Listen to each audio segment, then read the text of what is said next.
Le temps s'écoule différemment quand on joue de la vielle, quand on entend de la vielle. En tout cas, c'est l'effet que ça me fait. On est pris dans quelque chose qui ne fait plus partie de cette espèce de frénésie du présent. On est presque dans un autre univers. C'est un médium de voyage à travers le temps, en quelque sorte. Et puis, ça m'est déjà arrivé de jouer plusieurs heures et puis de me dire, mais c'est déjà fini? Bienvenue dans Clé de Sol, un podcast de terre et nature qui part à la rencontre de celles et ceux qui font résonner, chaque jour, la musique traditionnelle suisse. Bonjour, je m'appelle Yves Denier et je joue de la vielle à roue depuis quelques décennies, on va dire. Et j'habite dans le nord vaudois, un petit village à travers lequel personne ne passe pour aller ailleurs. Donc il faut vraiment y venir pour s'y retrouver. Et puis voilà, la vielle à roue, une histoire d'équilibre et de passion. La vielle à roue, c'est un instrument avec un corps en forme de luth, avec des cordes en boyau métallique qui sont tendues dessus. Et puis, on a plusieurs sortes de cordes. Alors, on a ce qui fait une des caractéristiques principales de la vielle, des bourdons. Bourdons qui ressemblent assez au bourdon de la cornemuse. Bourdon, c'est une corde grave avec un son continu. Et puis, par-dessus un bourdon, on rajoute souvent une corde mélodique, corde qui s'appelle une chanterelle. C'est la corde qui chante.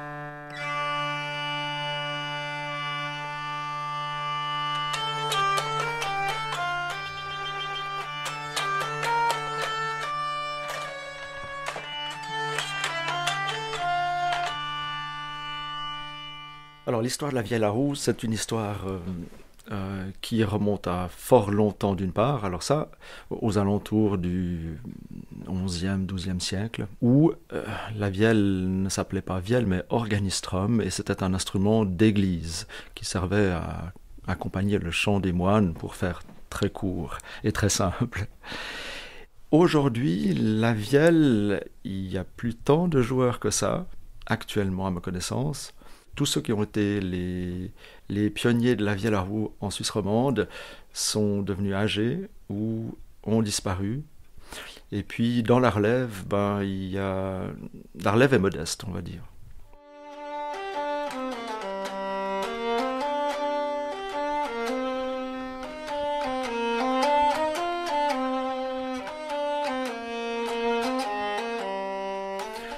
Alors l'instrument m'a séduit au début parce que c'était le complémentaire du piano que je pratiquais à l'époque. Il n'y avait personne pour dire « non, c'est pas comme ça que tu dois jouer », personne pour dire « non, tu peux pas ornementer comme ça », ou bien personne pour dire « non, tu peux pas improviser comme ça ». Non, voilà, c'est la liberté totale. Donc en fait, le grand bonheur par rapport au piano, en quelque sorte. Alors, la vielle à roue est un instrument qui, de l'extérieur, comme ça, apparaît presque mécanique. On tourne une roue, c'est facile de tourner une roue. Chacun a battu de la crème, essoré de la salade ou moulu du café. Non, en fait, la vielle à roue, c'est pas du tout ça. La vielle à roue, c'est vraiment un instrument qui se laisse pas faire. Si on ne fait que laisser entendre le son que la vielle veut bien donner quand on appuie sur une touche et puis qu'on tourne la roue, eh ben, on a quelque chose de vraiment pas terrible. On a vraiment un son qui, en général, fait fuir.